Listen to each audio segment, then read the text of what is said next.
Welcome back to the Kennedy Dynasty podcast. I'm your host, Alyson, and today I have a very exciting episode for you.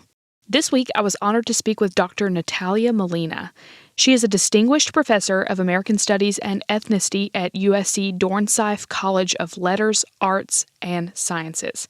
We spoke about many Latinx and Kennedy connections, and I learned so much from this conversation. This is one of my personal favorite episodes to date, for sure. So, without further ado, here's my conversation with Dr. Molina. And here I am joined by Dr. Natalia Molina. Thank you so much for being with me today. I'm excited to join you. Thank you. Thank you so much. So before we get started, tell the audience a little bit about yourself and what you do.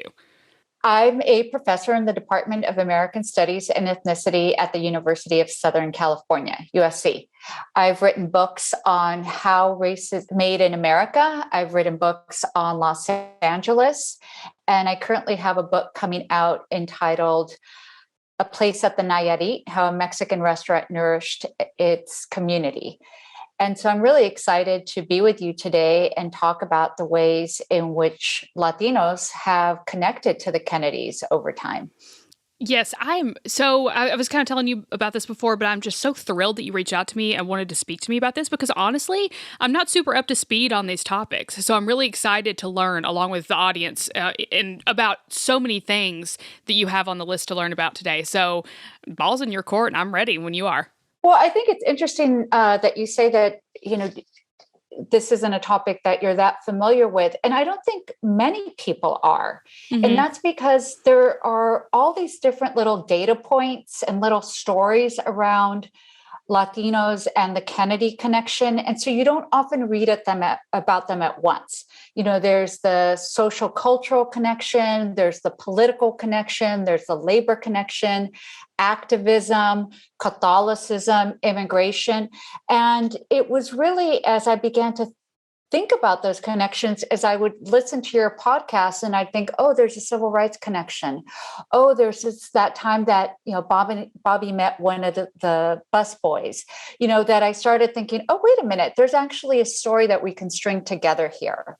Absolutely. And that's such a good point, too. What you just made is there's obviously really pivotal and huge moments there, but they're all kind of scattered throughout their history, It's not so easy to just search this one central topic and get all of these things like it is. I mean, if you're searching, I don't know, Cuban Missile Crisis, it's all right there. You know what I mean? So, yeah, that's really interesting. And I don't know, I'm just really fascinated by this for sure. Yeah, I mean, just so that we are on the same page about terminology, I'm going to use the phrase Latino throughout the podcast. And when I'm talking about Latinos, I'm mainly talking about Mexican Americans during this time period. We could also talk about Mexican Americans, Puerto Ricans, Cubans, but Mexican Americans in 1960 represent 70% of the 3.5 million Latinos at this time. The other term I could use as this pan-ethnic term is Hispanic or Latinx. And so Hispanic would be another general pan-ethnic term. Some people don't like it as much because it was a term created by the government under Nixon, and they feel Latino is more community-based, more empowering. Recently, there's been a turn to the term Latinx. And so it replaces the O, which is gendered around men. And so Latinx helps be inclusive in terms of men, women, transgender, non-binary people. I'm going to use Latino in part because since I'm talking about folks from the 1960s, I think it reflects their politics a little bit more. Could the argument be made to use any of these other terms? Sure. That's what's so interesting about these terms. They all invite their own debate in politics and change over time and where we are in the US. There's about 3.5 million Latinos in the United States, and almost 70% of them are Mexican Americans. So that's the population I'm mainly talking about. Cuban Americans also have less of a connection to the Kennedys because they have a different relationship with the Kennedys, right? Mm-hmm. When we're talking about Cubans, we're talking about Cuban refugees who came to the United States. Many of them arriving in Florida after Fidel Castro took over. And when Fidel Castro takes over in Cuba, many of those that came to the United States lost their property, lost their business. And so they really wanted quick action from the Kennedys around Castro. And we see the Bay of Pigs and kind of the fiasco. You mentioned the Bay of Pigs. There's a Latino connection there, which is that the Cuban community was not happy with the way that it was handled, including loss of life of some of their Cuban nationals. And so that is not a group that really supported the Kennedys. So when I'm talking today, I'll use the term Latino, but it's mainly Mexican Americans, and I'm mainly talking about the Southwest and the Central Midwest, so like the Great Lakes region. One of the main ways that we can look at the Latino connection is to talk about the Viva Kennedy campaigns. And so the Viva Kennedy Clubs were this organizing unit, these political clubs that organized on behalf of the Kennedys. And this is really different for the Latino community at this time. For one, the Latino community at this time was really, mainly the organization had centered around education, around social issues. They hadn't really gotten into political issues. And so this is the first time that we see kind of mass mobilization of Mexican Americans who were really excited by a candidate, who felt that a candidate could offer them hope and change. And Kennedy, in response, promised to improve the lives of Latinos. When he's talking about civil rights, he's thinking about it also within the framework of not just African Americans, but also Latino Americans. And so he's talking about improving their lives through civil rights reform, but also political appointments and giving them more influence in government. So the Viva Kennedy Clubs operated in Latino communities throughout the Southwest, beginning for the 1960 presidential election. And they were really formed by two main groups. The first group was the American GI Forum and the League of United Latin American Citizens. And the American GI Forum is really interesting because you're talking about veterans who had come back from World War II. And just like we're accustomed to hearing, the story of African Americans who fought in World War II and wanted to come home to a more equitable United States, Latino Americans did as well. For African Americans, we're familiar with the Double V campaign, victory abroad, victory at home. Mm-hmm. And Latino Americans faced discrimination when they came back. One of the main things that the American GI Forum is known for is that there's a pivotal event where a widow of a World War II veteran, Beatrice Longoria, wants to hold a wake for her husband. And the funeral director says, sorry, I don't think my white customers, my white clients would be very happy with that. You cannot hold the wake for your husband here. And here she is, a widow of a veteran, and she can't even give him a proper service, a proper burial. That's heartbreaking. It's heartbreaking. And the other connection there is that it's actually Lyndon Johnson who intervenes there. So we think about the connection between Latinos and the Kennedy, but we also need to remember that Lyndon Johnson was from Texas. Mm-hmm. And that he also had been fighting on behalf of Mexican Americans for quite some time. He had worked with them as a teacher. He had seen their poverty, and he had also been working around the issue of civil rights, but also just economic empowerment. And so you see this coalition then between the Kennedys and Johnson in terms of this is a pair that the Latino community can wrap their votes and hearts and minds around. The other thing to remember about the Viva Kennedy Clubs is, in the end, they did not get that much out of the Kennedy administration. Of course, his civil rights agenda was short-lived because of this assassination. But what he did do was he did do some key appointments, such as naming the first Latino to an ambassadorship. That was Raymond Thayas, and he was appointed as the first ambassador to Costa Rica. The other thing is that the Viva Kennedy Clubs organized Latinos. It really got them going. And so they started to organize for their own political officials. So they got the first Latino appointed to Congress, Henry Gonzalez, in 1961. They started a network of organizations, such as the Political Association of Spanish-Speaking Organizations, and that would go help other minority candidates get elected. So overall, they had a lasting impact on Latino activism, and many people argue that that activity that they had set the stage for the Chicano civil rights movement that would soon follow in the 1960s and 1970s. That is fascinating. I never knew that all of that went back to the Viva Kennedy Clubs. That's amazing. It's really interesting because sometimes you look at where people will trace the connection between Latinos and the Democratic Party. And some will go back to Viva Kennedy. Some will go back to a key night. And that key night happened the last night before JFK was assassinated. On that night, he went to go speak to the other group that helped found the GI Forum, the League of United Latin American Citizens. And they were having an event in Houston. And because Kennedy and Johnson were already looking ahead to elections, they had told Kennedy, you should go speak to the Mexican American Civil Rights Organization. So he goes the night before. It's, JFK, Jackie, LBJ, and Lady Bird, and they all go to this event. JFK speaks, but then he introduces Jackie. And Jackie is really revered for her education, her culture, and we remember her as speaking French, right? There's that trip where they go to France and she speaks in French and she wins over the public. And Jackie even says that, I'm the man who accompanied Jackie Kennedy to Paris.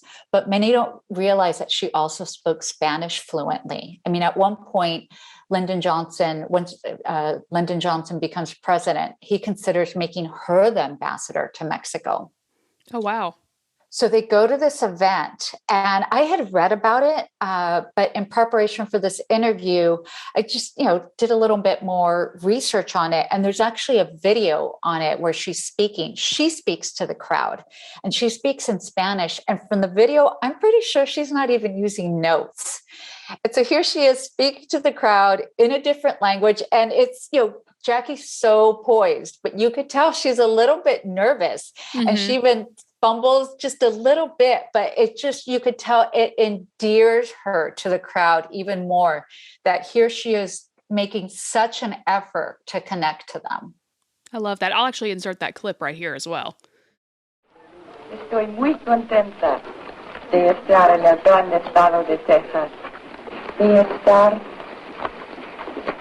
con ustedes que forman parte de la noble tradición española que tanto ha contribuido a Texas. Esta tradición comenzó 100 años antes de que se colonizó Massachusetts, el estado de mi marido. Pero es una tradición que se mantiene viva y vigorosa. ¡Viva!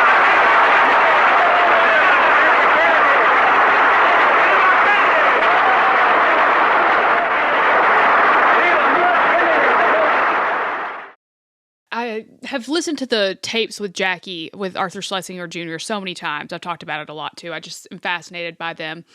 And she mentions in the tapes, I wonder if I'll be able to find the audio clip. I'll insert that as well if I can. But she mentions how she obviously was raised speaking French, and she does speak Spanish and stuff too. But she says, I actually don't want to teach my children French. She said, I want my children to speak Spanish because it makes so much more sense in our country for them to speak Spanish. And I thought that was it was really a interesting moment for me when I listened to that and her say that, because I do think it was a really important thing for her to say and feel, even, in the 60s and whatnot, that, yeah, it's cool I can speak French and whatnot, but it makes more sense for my children in this country to grow up speaking Spanish. So I thought that was neat.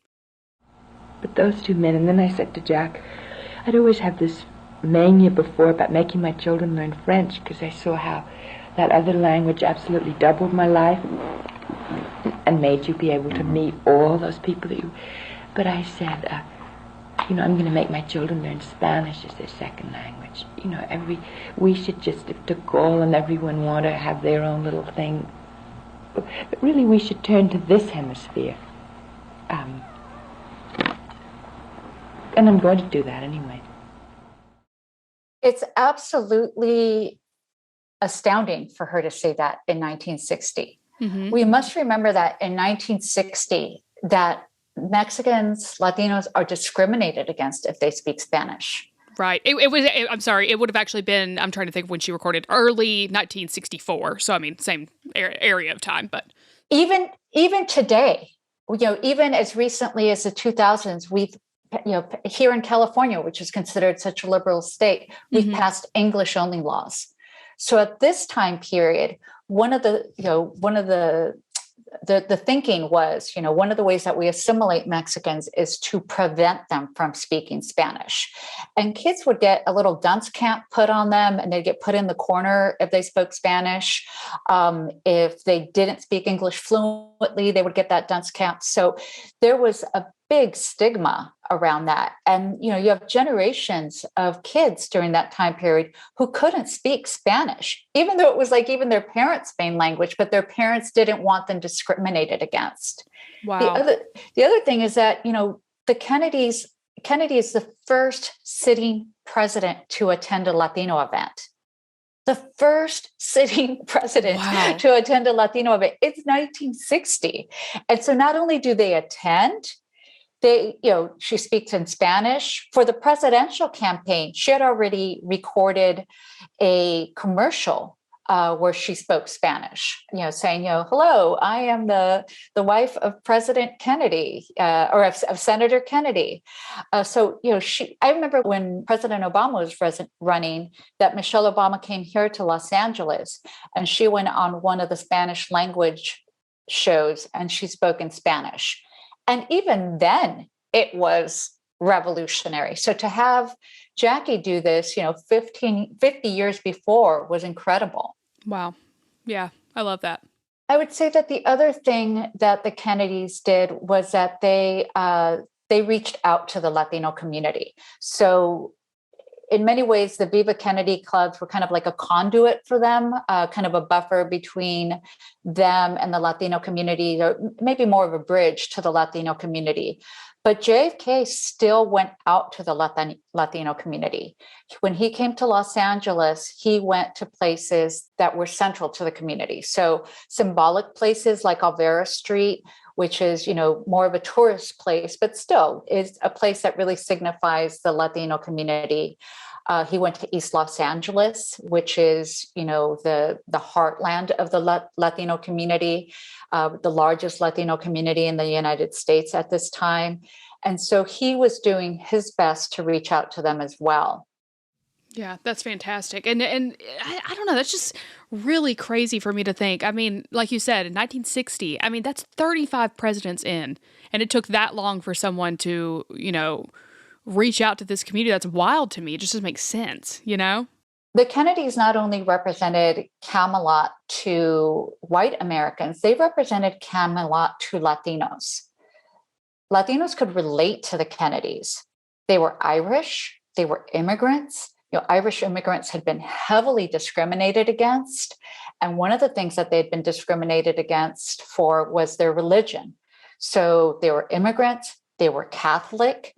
And so Latinos really saw them as, I can relate to them. They're outsiders, they're Catholics, we have a connection. Perhaps it's because of that the Kennedys further won the hearts over of many Mexicans when they went to visit Mexico City in 1962, so very early on in the presidency.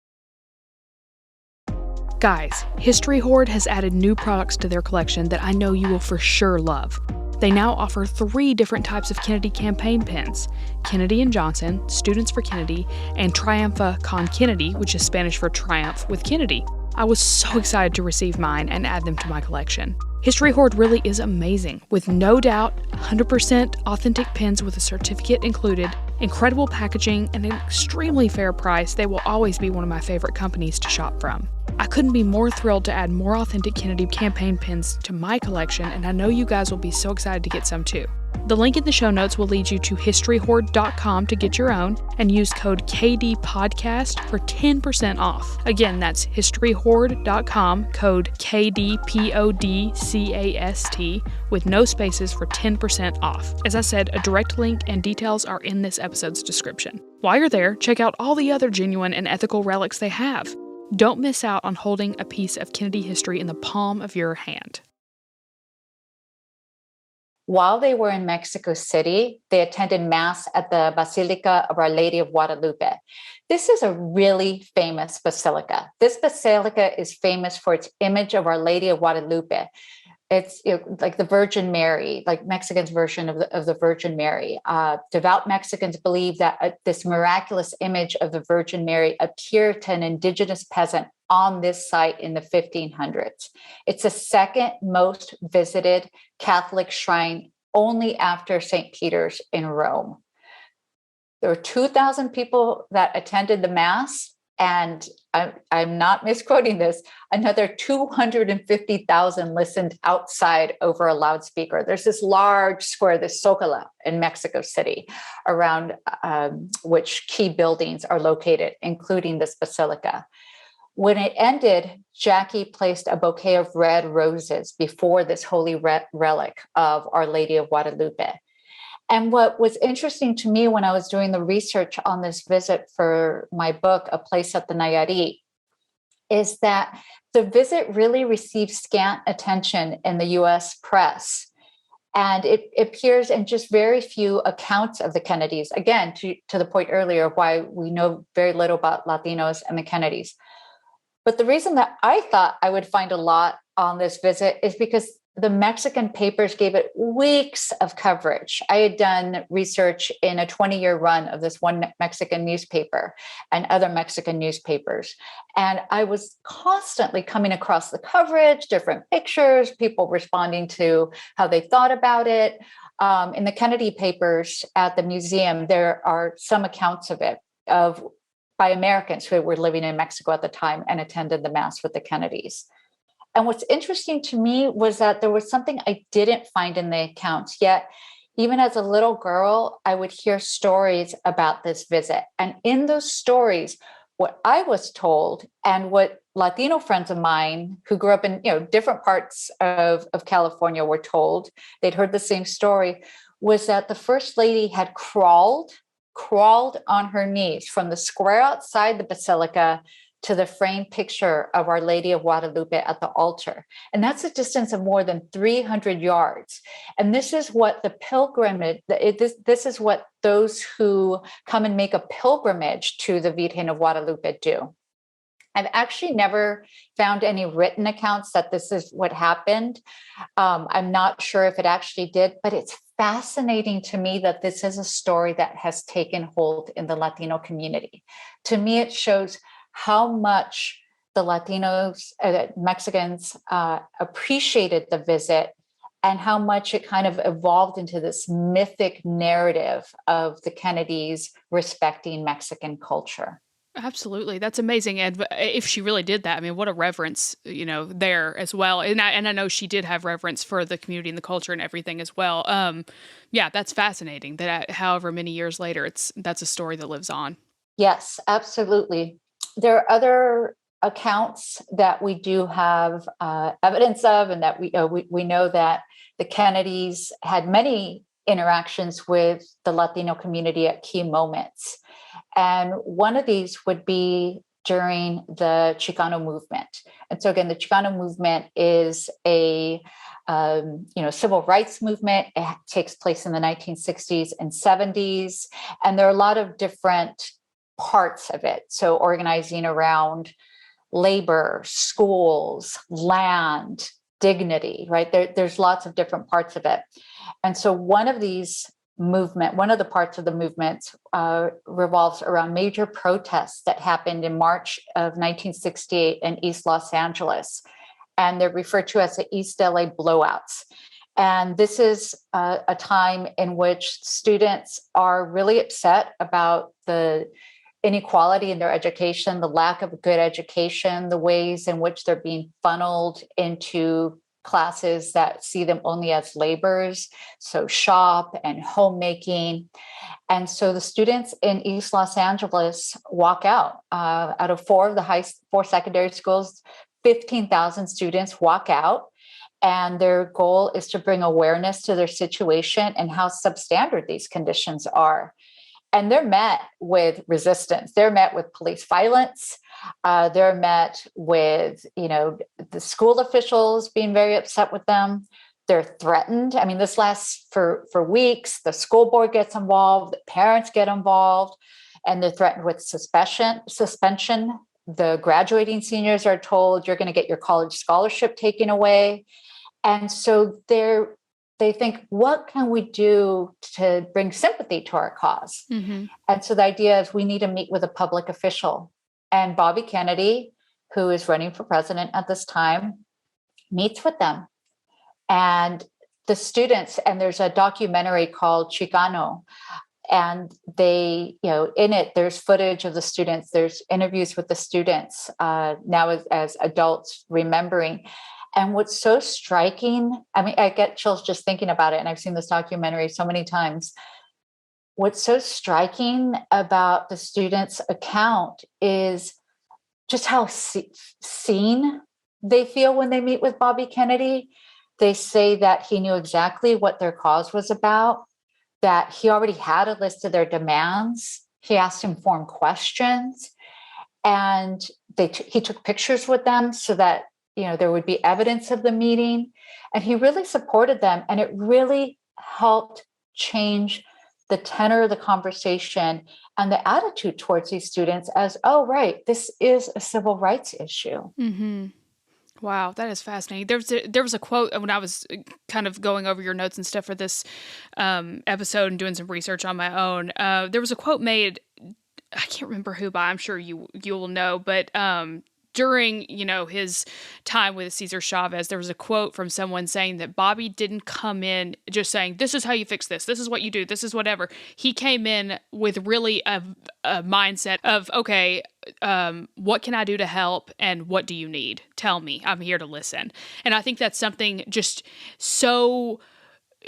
in Bobby's being and his character that is so important and so, worthy of being modeled after to this day, of stopping and listening and saying, what do you need? How can I help? Because I don't know the answers. You're going to have to lead me towards them. And I love that so much. I just feel like he did have that persona. So, it's just who he was. Absolutely. I think it's interesting that when we think of the Kennedys, we think of a life of service, mm-hmm. but we think of that service as often being framed by politics. But here we see that he's meeting with the most disenfranchised populations. He's meeting with immigrants, people that speak mainly Spanish. He's meeting with students, people that can't even vote, right? He's not doing it for the vote. Mm-hmm. He's meeting with Cesar Chavez, which I'll talk about in a minute, a labor union organizer. And yet he goes as a servant. In the truest sense of what service embodies, he goes as a servant to say, how may I serve you? Not how may you serve my agenda? Mm-hmm. Yeah, I love that so much. He just had a way of what we all should do.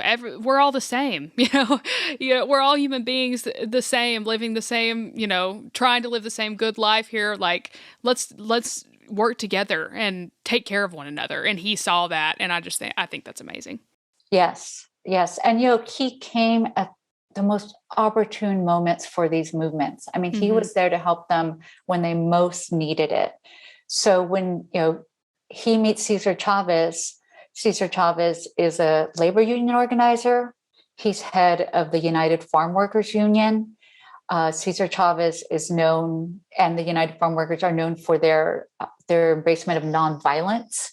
And so they strike, they march, and Cesar Chavez puts his body on the line for this movement. He fasts. So in 1968, he engaged on a long fast. And when it was time to break that fast, Robert Kennedy traveled to Delano to break bread with Chavez. And, Delano is even still, I drove through there recently when I was on my way to the Bay Area, is still not, it's farmland, right? It's not connected to major cities. So for Robert Kennedy to see Cesar Chavez, he really had to make an effort. He went to him. He didn't ask Cesar Chavez to come down to Los Angeles to see him. So he went, he broke bread with him. Literally, right? The first thing Cesar Chavez consumes when breaking the fast is the Eucharist. And so here's Bobby Kennedy as a servant, but also as a Catholic, saying we're going to engage in this ceremony. We're going to engage in this symbolism. And Chavez, in turn, is so moved by this that he commits to the Kennedy campaign. And he does so in a way that is empowering to the Latino community, where he says, we are going to engage in a voter registration campaign. They're not necessarily campaigning for Kennedy, but they're trying to get the vote out. So just that alone, right? Just let's get the vote out. Let's make sure that Latinos are registered. Let's make sure they know how to vote. Let's make sure if there's any resistance around where they can vote, that we're going to help them. And so they do everything they can to get the vote efforts out. Wow. That's amazing. Too, I was, again, when I was looking into this earlier, I came across that video. And I think I've inserted it in an episode a while back. I want to do an episode on, Bobby and Cesar. Without pronouncing it incorrectly, is it Chavez? Yes, Chavez. Okay. A lot of people say Chavez, but it's Chavez. It's Chavez. Okay, good. I'm glad that I know how to pronounce that correctly now. But I want to do an episode purely on their relationship. I just think there's so much there for sure. But that clip of him talking, I believe it was to the Kern County Sheriff, and him saying that he was just arresting people because they looked like they were going to break the law. And Bobby says, you need to go read the Constitution of the United States. Like, what is happening here, basically? And, you can tell that his blood was boiling at the injustice that was there. And so, it's very fascinating. I think what's interesting, if you look at Bobby Kennedy's involvement with the Chicano movement at large, whether it's the Chicano blowouts or assisting with the UFW, we see that he's an attorney general, right? Mm-hmm. He has a legal mind, and he sees injustice. And so by studying these episodes, it really widens our perspective of what we mean about civil rights. We tend to focus on civil rights as Black-white issues and as being confined to the South. And of course, that's such an important history that we need to keep at the forefront of our minds.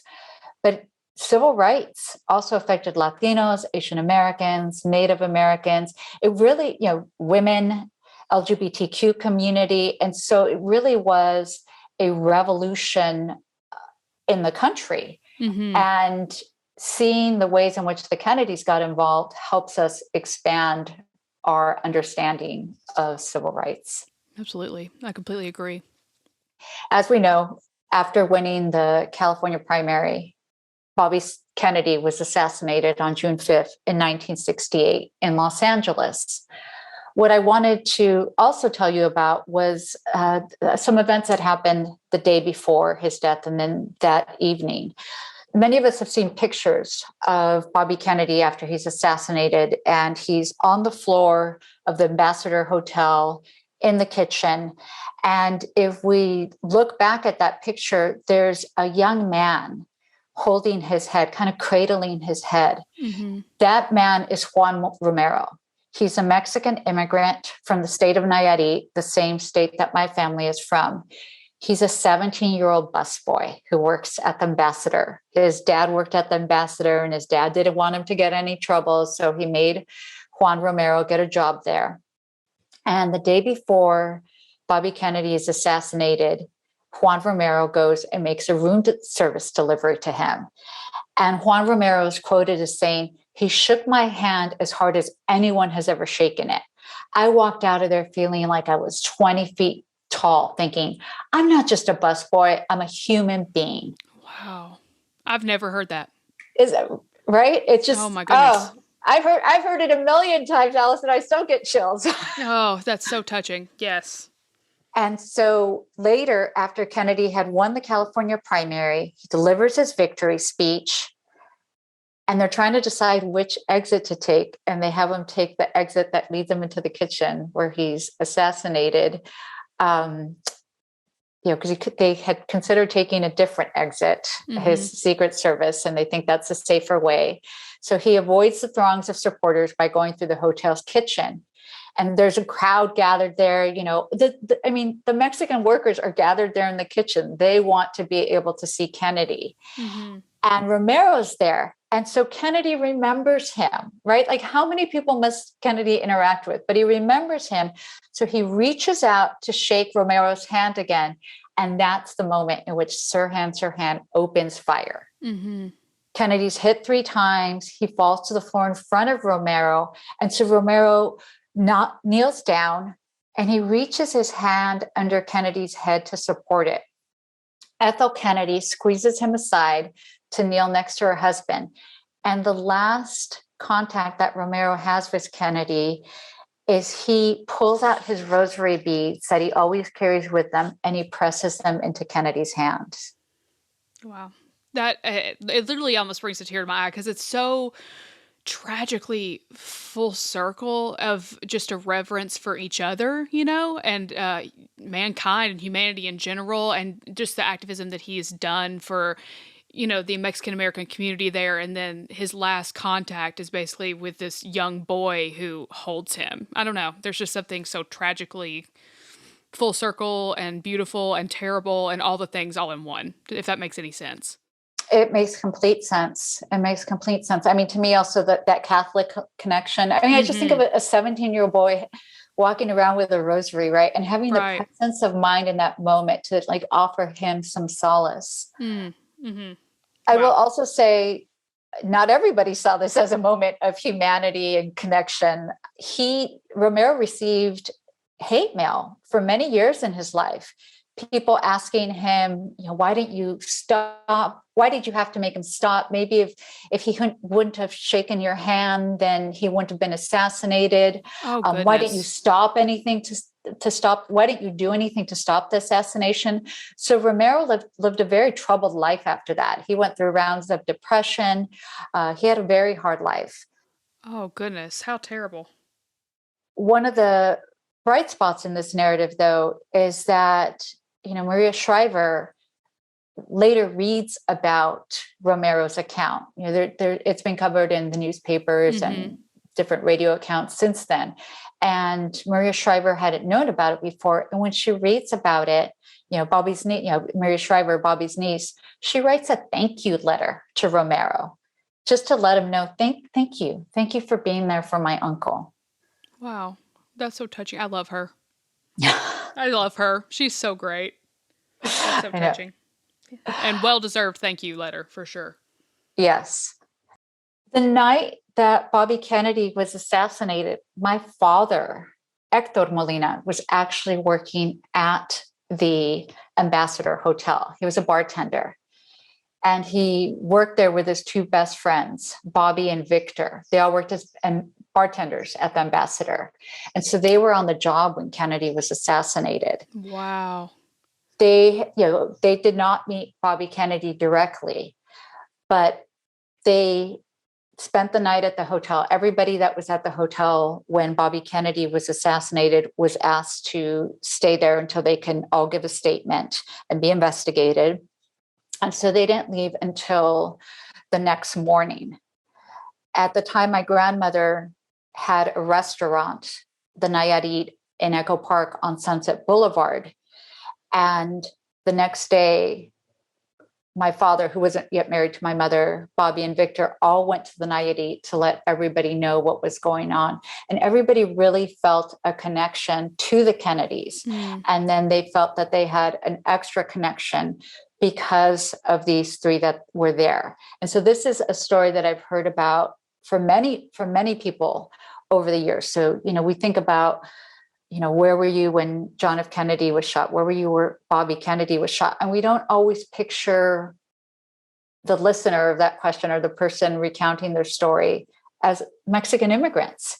And yet, because of their connection, because of the actual connection in terms of, Mexican workers there, and then everybody ended up knowing Juan Romero's story very early on. It was reported in the Mexican papers.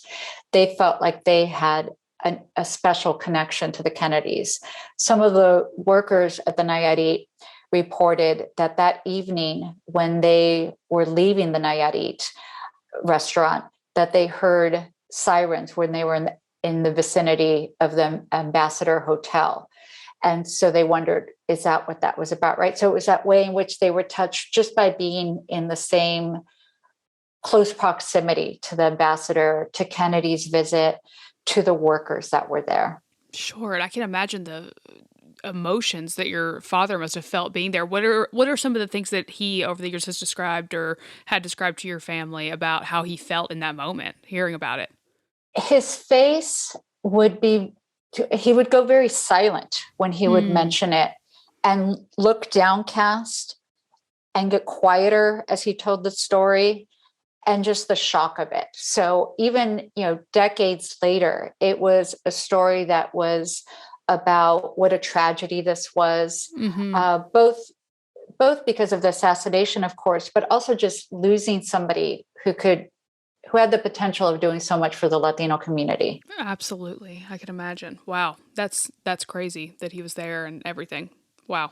I'll tell you this story. I'm not sure if it'll fit in and if you would like to use it, but this is another strange connection for the time period. My family has other connections to this time period and well-known events. So one is that in 1968, my grandmother decided that she wanted to open a bar in the Nayarit restaurant. It served beer, but not alcohol, not cocktails. And, she ran the restaurant as a single woman. My mother, Maria, helped her. She was her right-hand person, but neither really knew a lot about bartending or drinks or that sort of thing. And so my grandmother sent her to bartending school. And my mom took a 6-week course in the International School of Bartending, just a few blocks away from the Nayarit restaurant there on Sunset Boulevard. It was run by a fellow countryman, Tomas Lau. And, my mom learned how to make drinks, 112 different cocktails. The school had these little mock bars. And so when the students were paired off, one would make the cocktails, the other one would order the drinks. And, it was the way that they were trained in bartending school. James Earl Ray was my mother's bartending partner. Oh my God. This was in January of 1968, the 6-week course. They shared the workstation. They took turns playing customer and bartender. James Earl Ray would call out his cocktail orders. Yes. Oh, wow. I bet, oh my goodness. I bet that was the shock of her life to hear the news that would happen just a few months later. Absolutely. And when, shortly after the bartending course ends, James Earl Ray travels to Memphis. And on April 4th, 1968, he assassinates Martin Luther King. And your listeners may be familiar with one of the photos that the FBI used to identify James Earl Ray. In the photo, James Earl Ray is wearing a white shirt and a black jacket, and he's standing next to another man. And that man is Tomas Lau, the owner of that bartending school. And that photo is of Tomas Lau and James Earl Ray taken at the end of the course when Ray received his bartending certificate. And that was the photo that Tomas Lau provided to the FBI to help identify Ray. Oh my goodness. This is shocking. Like oh my gosh, I bet your mom was just horrified. Like literally like, "Oh my gosh, literally a terrible human was with me." Oh my goodness gracious. Wow, your family has some crazy historical ties. It does, but that is also the point of the book. The book is really trying to say, we often think about Mexican immigrants, especially during this time period of the 50s, 60s, as mainly laborers. The archival record doesn't tell the story of their full lives. Mm-hmm. And so the book is trying to say these Mexican workers had full lives, even at work. The book looks at their trials, their tribulations, and it looks at the ways in which when they went out and got jobs at different places, at the Coconut Grove, at the Ambassador, at Dodger Stadium, they were at these places that people wanted to be at. Yeah. They were part of the social, cultural, historical, political fabric of Los Angeles. They lived these multidimensional lives. That's amazing. I always have to bring in a Hamilton reference. Very like in the room where it happened situations for sure. Yes, absolutely. Wow, that's fascinating. When will your book be available? On April 4th. Well, that's so exciting. I want a copy. I'll have to buy one. That's very exciting. Thank you so much. Well, I just want to thank you so much for joining me today. I've learned so much, and I could talk to you all day. This has been so amazing. So thank you. Thank you for coming on the podcast and just teaching us so much. Thank you so much for having me. I've learned a lot from your podcast, and it was fun to come in and fill in a few moments of when Latinos were connected to the Kennedys. I also heard that you were writing your own book. So I just also wanted to wish you luck and tell you I'm excited for you. And if you need anything, encouragement, whatever, you let me know, because I know what a long, hard road that is to haul. Absolutely. Thank you. I'm just in the early stages, it feels like, and it's already taking so long just for the early stages. So yes, it is no joke to write a book. I will say that for sure. So thank you so much for saying so. Is there anywhere that people can follow along? Do you have a website or something you want to plug that I can put in the description of the episode? You can follow me on Twitter, Prof. Natalia M. Okay, well, thank you so much again for joining us. I truly appreciate it. And I hope maybe in the future you can come back on and talk to us some more. I would love that. It was a lot of fun, Alyson. Thank you so much. Thanks for listening. I hope you enjoyed this episode as much as I personally do. Check out the links in the description of this episode for Dr. Molina's website and Twitter and Instagram. Also, you can find the History Horde link there, as well as my merch and recommendation links. Also, make sure you're following me on Instagram at Kennedy Dynasty. Please rate the show 5 stars and write a positive written review if you've got a second to spare, and I hope you have a great week. I'll talk to you soon. Come on and vote for Kennedy, vote for Kennedy, keep America strong.